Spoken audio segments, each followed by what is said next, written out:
JBN keep you informed. I'm Michelle Jones. Before we get into the news, please remember to like, subscribe, leave a comment, and share the news with someone today. Now on to the news. Taxi operator in custody over seizure of 6 guns and ammunition. A man remains in custody as the police continue to probe the seizure of 6 guns, 10 rounds of ammunition, and magazines.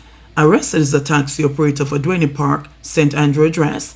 The police report that on Friday night, investigators from the Firearms and the Narcotics Investigation Division FNID intercepted a motor car and carried out a search, which uncovered the prohibited weapons, ammunition, and the 6 magazines. The division noted that the seizure brought the total number of prohibited weapons seized within the past 3 weeks to 276. Since the start of 2025, FNID said it has seized 413 prohibited weapons, accounted for 58% of the total 713 weapons seized by the police island-wide. Trenchtown man shot in his yard. A man was injured in a gun attack while in his yard in Trenchtown this morning. The shooting happened around 410 along Columbus Road in the area. It's reported that he was in his yard when he was pounced upon by assailants who shot him and escaped. The injured man was assisted to the Kingston Public Hospital, where he was admitted for treatment. The incident is being probed by the police. 2 men charged in relation to ammunition seizure in Tivoli Gardens. 2 men have been charged in connection with the seizure of 81 rounds of ammunition in a section of Tivoli Gardens in Kingston on Saturday. 31-year-old Jamal Reed of Chang Avenue in Tivoli Gardens and the 31-year-old Romar Brown of Burlington Avenue, Kingston 10, have been charged with several offenses. They are charged with a possession of prohibited weapon, unauthorized possession of ammunition, dealing in trafficking, and a stockpiling prohibited weapon.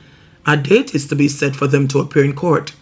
It's reported that officers assigned to the Counter-Terrorism and Organized Crime Investigations Brand CTOC ran operation when a grey Mazda Demi was stopped on search on Sangster Crescent. The ammunition was found hidden behind the front passenger seat. St. James plumber charged with assault. A St. James man has been charged of an altercation involving a knife with a woman. Charged with assault of common law is 33-year-old Mark Lawrence, a plumber of Mall Road, Roseites, and Dumfries. The police say the incident happened on Mall Road on Saturday, June 7. Reports from Montego Bay police are that about 3 a.m., Lawrence and the woman got into an altercation, during which he pulled a knife from his waistband, held it to the woman's neck, and threatened to kill her. In fear for her life, the woman ran and alerted the police. Upon the police's arrival, Lawrence was arrested and the knife was seized. It was subsequently charged based on the complainant's statement. His court date is being finalized. Persons of interest report to police following Gordon Penn shooting. The St. Catherine North Police is reporting that there has been a positive response to its call for persons of interest in a shooting incident in the parish on Friday to turn themselves in. On Saturday, several men were asked to report to the Spanish Town Police Station following a shooting in the Taylor Lane area of Gordon Penn. The incident left 1 man dead and another seriously injured. Divisional Commander Senior Superintendent Upton Nicholson provided an update. Yes, his name Jalen. He turned himself in. The one who goes by the name Haitian, he was picked up by the police, and I was told as another one by the name of Shane. He should be turning himself in any moment now, based on some communication that was made. I need to confirm that one though, the last one. Well, the division is not bad. We're at about a 35% reduction in murders compared to last year at this time, and the general Spanish Town area is not bad. We are working with the general citizenry to ensure that not just crime, but the fear of crime continue to reduce, and so that people can go about their lawful businesses and live peacefully. But so far, I think the general citizenry is very appreciative. They are very appreciative of the efforts of the police, and we will continue to work together. Meanwhile, Superintendent Nicholson said now that murders have declined by over 30% in the division. The plan is to continue the partnership with citizens to maintain relative peace.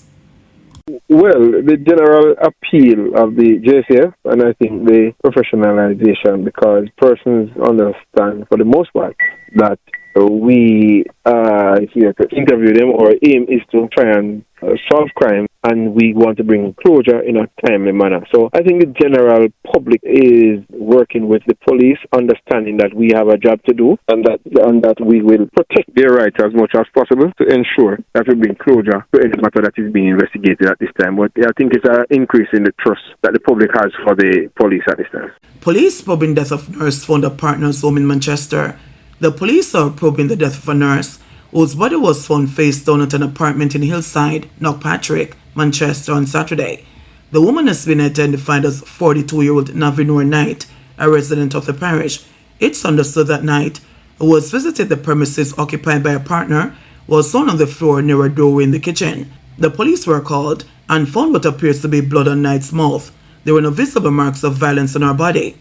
Detectives are probing how Knight died and have so far collected statements from two people, including a man who was said to be romantically connected to her. A reliable source said her car was parked at some considerable distance away from the apartment. Sources also say Knight was married to a member of the Jamaica Constabulary Force, but is said to have been separated from him. The lawmen are awaiting a post-mortem to determine the cause of her death. Nurse Knight worked at the Manchester Infirmary as a patient care assistant. Mayor of Mandeville, Donovan Mitchell, says counseling will be offered to the staff. Donovan Mitchell, chairman of the council. Well, I've learned of the death of a member of my staff. It's Knight, I think is the name, from the Manchester Infirmary, one of our PCAs. And I am out here just to get some information. I've spoken to the police. They are not suspecting any foul play at this time, but they are doing their investigations, and I've asked them to do a thorough investigations as to the circumstances of her death. But at this time, I just want to pay my condolences to her mother, children, and other siblings, and to the members of staff at the infirmary. We are now going to be bringing in some counseling for them on Monday, because today, is Sunday, and they're all over the place. The matron is out of town, and the CEO is also living out of town, so I had to come in to find out what is happening so that I have an understanding of her death. Police named suspects in $27 million lottery scam bust. The Jamaica Constabulary Force has named 3 of 12 men arrested during a series of anti-lottery scam operations where it seized over 27 million Jamaican dollars and multiple high-end assets. 42-year-old Keon Gibbs was arrested and charged with obstructing electricity pending further investigations. 30-year-old Odain Gilling, a businessman from Bogue Village, was charged with possession of identity information, and the 23-year-old Darian Miller of the West Village housing scheme was charged with possession of an access device. The arrest followed multiple operations between Thursday and Saturday targeting lottery scamming, dubbed Scam Done, Justice Run. On Saturday, several units converged on Rosemount in Montego Bay, St. James between 4 a.m. and 9 a.m. Police said the operation involved 4 coordinated raids, during which the dwelling of a taxi operator in Rosemount was searched, and the police uncovered 21.9 million Jamaican dollars, more than $9,000 and cash in various currencies. In another raid in the same area, a businessman's premises were searched, resulting in the siege of approximately 500,000 Jamaican dollars, over $6,000 and additional cash in other currencies, leading to the arrest of Gibbs. 2 days earlier on Thursday, June 5, a targeted pre-dawn operation was carried out in the Bogue and West Village housing schemes in Montego Bay. Between the hours of 3 a.m. and 6 a.m., 6 coordinated raids were carried out, leading to the seizure of 5.3 million Jamaican dollars and more than $2,900 in cash, along with 5 high-end motor vehicles. 2 individuals, Gilling and Miller, were arrested and charged in connection with this operation. Deputy Superintendent of Police DSP Dave Brown, head of the anti-lottery scam unit, said the JCF is aggressively pursuing individuals who prey on vulnerable people both locally and abroad. JBN will keep you informed. Please remember to subscribe, like, share, leave us a comment, and click the notification bell to receive our daily news items.